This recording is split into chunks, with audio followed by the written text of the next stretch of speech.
దుఃఖంలో ఉన్నారు. ఆమెకున్నది వేదరాలు, మరి ఒంటరిగా జీవిస్తుంది. మనసు అంతా ఇదైపోయిందండి, పాడైపోయింది. ఆమె చూస్తే మాకు కూడా దుఃఖం వేస్తుంది. ఎందుకంటే వాడు కన్నీటు నీ నాట్యంగా మార్చే దేవుడు.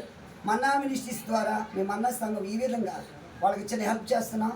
మరి ఈ రైసు, తర్వాత నిత్యావసర సరుకులు, మరి ఆ వస్త్రాలు దేవుడు ఆమెను ఆశీర్వదించాలండి.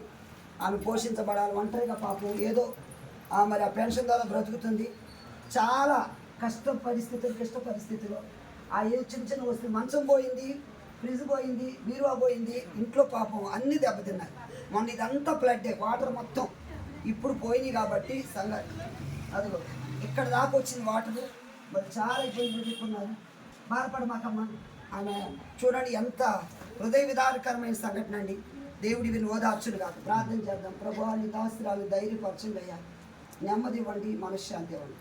యేసు నామమున ప్రార్థిస్తున్నాను.